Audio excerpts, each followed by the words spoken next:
All right, we are back, and these have dried overnight and then some. And you can kind of see, I found another sculpt actually. Look how cool this is. A kneeling heavy machine gunner. So this will come in really handy. But I didn't find the sculpt when we started, but you can kind of see, so the color of the plastic before and after we have applied our heavy body acrylic paint. For those that are joining us late, check out the first video of this series, but we covered these in a heavy body acrylic paint from Liquitex. And we let these dry overnight and then some. And so now we are going to start adding a little bit of color. What is our color scheme going to be? I think we're going to keep it classic desert camo. So the chest rigs, we're going to probably do like a darker color. And the let's see, the rest of it we may do a lighter color. So just this will be most of the uniform, and then we'll do this as the rigging. Weapons will be black, maybe some metallics, but keep it light. And then of course we will bring them to life by doing the hands and the face in a skin tone. Okay, so let's get started. We'll start with this color here, and let me clear off a workspace for us. And then we're going to kind of do these in batches. That's always a good way to work. Our yellow tree we'll put away. We'll do that later. Okay, so let's see what this is a paint from a company called Vallejo. They make model paints. So just German camo beige. You can get like a themed set of this for pretty cheap, like 20 bucks, gets you 4 or 5. This is like a World War II set. And that's pretty good because those same colors work for a variety of things. Using a super simple, not great brush.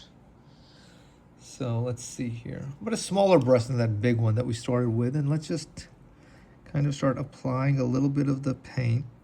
And you can see how the yellow heavy body acrylic creates a base upon which we can apply color, just as if we had used primer, but we didn't.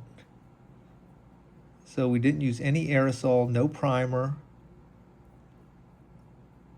but we're using that heavy body acrylic kind of like one.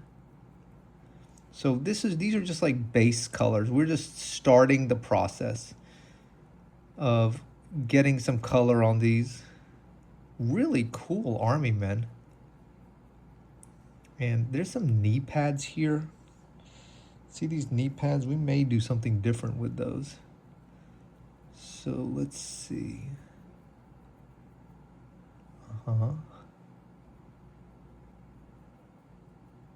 This is really cool. Okay. Not sure what to do with this little piece of like ballistic armor there. We're probably going to go dark brown with that. These miniatures are interesting. They're kind of like, you know, US forces. They're kind of like SWAT. They're a variety of things. Chinese company, but really cool miniatures, man. Really well done. These are the best I've seen. And I have, believe me, seen a lot. We're going to do the arm. As you can see, I'm not putting a lot of detail into it yet. We will here once after we kind of get this initial color phase started. Okay, so yeah, it's already looking good. All right, so let me do this. I am going to finish applying the beige to all these other miniatures, and then I will be back as soon as that is done. I like to work on these in batches like this. Look at that. Look at that. We're already off to a good start. Look how cool this is going to look.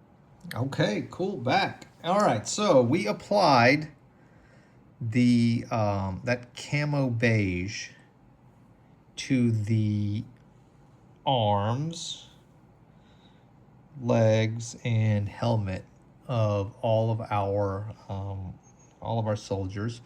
And some were easier to do than others. Just tried to be as neat as possible, but not super neat. And now we're going to do our Next color, which is going to be the medium brown, a little bit darker, so you can see the camo beige kind of like here. Let's see how the medium brown is in comparison to that. So darker. That's perfect. That's what we're looking for. We're looking for a little darker chest rig. And getting kind of like the pouches and everything. And we're using this brush because you can kind of get in there a little bit with this. Just kind of dab it on there. So let's give this a try. I love doing these in batches if you're trying to do a few of them because you can really kind of get a little vibe going. Okay, I have added a few more of the basic colors here. I kind of got into a little rhythm, and let me show you kind of what we're looking like. So we have the beige on the pants and the helmets and the arms, and we've got that darker brown, that camo brown on the vests and the boots. And you can see I used a kind of like a dark gray color on the weapons and some of the gear, and then maybe a little orange brown kind of color, I would say, for the faces. And so not a bad start. These are already starting to look pretty nice. They're getting close, you know, and so the process has been really kind of good so far. We need to tighten it up a little bit, time to make it neat. But you can see on this miniature specifically, kind of the effect of the yellow, kind of that yellow oxide undercoat. While, you know, we haven't 100% covered the miniature, you can still see some yellow peeking out, but it gives you a lot of flexibility because when you start adding washes and stuff, it just adds kind of like a highlight, and you don't have to like worry about, you know, being super neat. It looks really good. I think these look really great so far. We are getting close to the end here. I have some bases that I ordered from Amazon. Those should be coming soon. Whoa. Okay, wait, well, that's not, sorry about that. That was a weird segue. All right, so getting close, and I guess I'm gonna finish these up probably tomorrow or the next day. Let these dry overnight. Guys, I hope you're enjoying this, okay? Take care, bye.